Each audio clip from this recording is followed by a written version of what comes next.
আপনারা জানেন আমাদের 7টা লবি আছে, যেখানে আমাদের ভিজিটররা আসেন। 7টা লবিকে বীর শ্রেষ্ঠ 7 জনের নামে করা হয়েছে। এটা আপনাদের অবগতির জন্য জানাচ্ছি এবং দেশবাসীকে জানাবেন যে এই সরকার স্বাধীনতার চেতনাকে তারা লালন করে এবং সেটা বাস্তবায়ন করার চেষ্টা করে। এখানে পদ্মা, মেঘনা, যমুনা ছিল, তার পরিবর্তে বীর শ্রেষ্ঠদের নাম হয়েছে। এখানে একজন মানুষের স্তুতি ছাড়া আর কোনো মানুষের ব্যাপারে কোনো কথা বলা হয়নি। কাজে আজকে জেনারেল এম এ ওসমানী স্বাধীনতার সর্বাধিনায়ক, তার নাম আজকের এই গেটে আসছে, আমাদের মেইন গেটে। এই ব্যাপারে আমি পার্লামেন্টে একটা স্টেটমেন্ট দিয়েছি, আপনারা শুনেছেন, যে হাঙ্গর আর তিমি যদি কার্টুনিকে থাকে তাকে অবিলম্বে ছেড়ে দেওয়ার জন্য আমি নিজে দাবি জানিয়েছি। আর আমি বলেছি যে আমার এলাকায় একজন পরিচিত মানুষ, আমার ছেলে, আমি যাকে চিনি, সেরকম একটা লোক গ্রেপ্তার হয়েছে, আমি শুনেছি। কিন্তু যেই গ্রেপ্তার হয়েছে এখন, আজকে গতকালকে বা পরশু দিন গ্রেপ্তার হয়েছে, আমি 1 ডিসেম্বর 2025, 17 ডিসেম্বর 2025 আর 20 ডিসেম্বর 2025 আমি জিডি এন্ট্রি করেছি আমার 3টে থানায়। কারণ ওইসব কতগুলো পোর্টাল ফেক অথবা আনফেক অথবা তারা চালাতো, কিন্তু কে চালাতো আমরা খুঁজে বের করতে পারি না। এই জন্য কোনো মানুষের বিরুদ্ধে আমাদের অভিযোগ নাই। আমরা জিডি এন্ট্রি করেছি পোর্টালগুলোর বিরুদ্ধে, এই পোর্টাল যারা চালায় তাদের আইনের আওতায় আনে।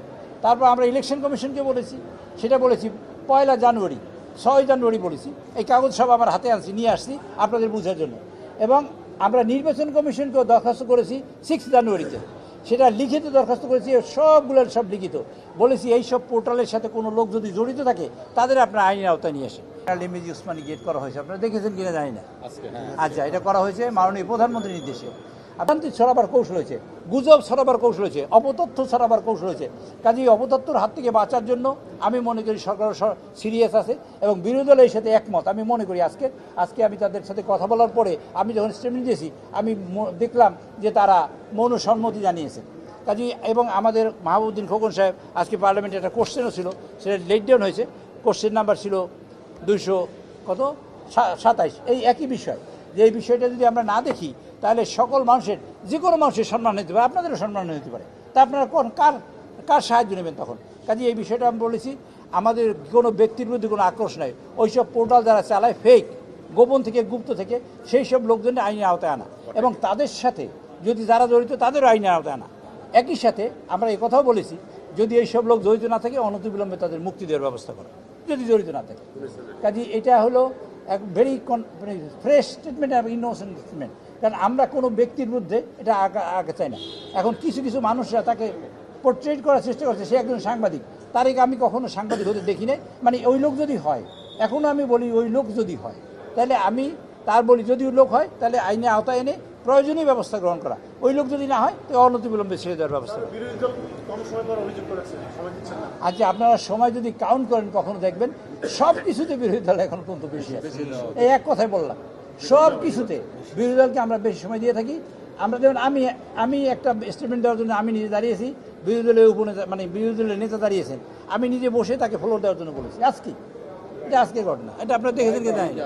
সো আমরা ধরেন মুলতবি প্রস্তাব, আর তারা 26% টাইমের পাবে, সব কিছু 26%। আমরা কিন্তু মুলতবি প্রস্তাবে 1 ঘন্টা 1 মিনিট সময় তার দিয়েছি, 1 মিনিট বেশি। আমরা কিন্তু 59 মিনিট বক্তৃতা দিয়েছি, এটা আমরা করেছি। তারপরে যত বিলের উপর আলোচনা আসে 10 মিনিট করে আলোচনা করে বিরোধী দলের লোকেরা, সরকারি দলের লোকেরা কোনো আলোচনার সুযোগ পায় না। আপনি যদি এখন কাউন্ট করেন আজকের এজ অন টুডে, তাহলে দেখবেন এখন ধরেন প্রফেশনালি করেন, প্রেসিডেন্টের ভাষণ বাদ দিয়ে, প্রেসিডেন্টের ভাষণ এখানে লোক আমরা 220 জন, কাজে ন্যাচারালি আমরা 220 ভাগ পাই এইরকম হিসেবে।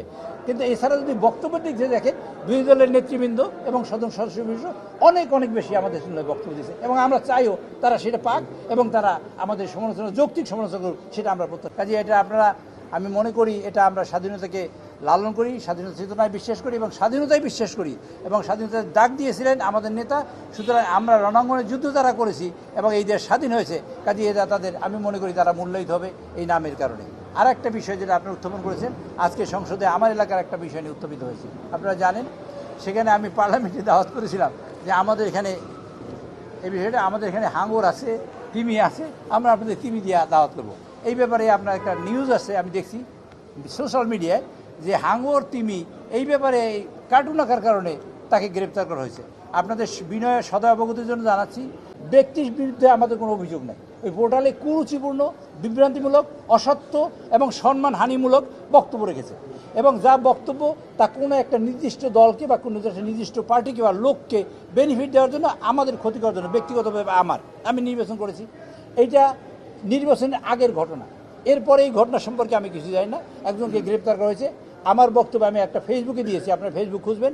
আমি বলেছি এই লোকই যদি সেই লোক হয় তাহলে আইনের আওতায় এনে তার বিষয়ে পুঙ্খানুপুঙ্খ তদন্ত করা হোক। কারণ ওই লোক যদি সেই লোক হয়, আমি জানি না সেই লোক কিনা, যদি সেই লোক হয় তাহলে পুঙ্খানুপুঙ্খ তদন্ত করা হোক এবং প্রয়োজনীয় আইনানুগ ব্যবস্থা গ্রহণ করুক।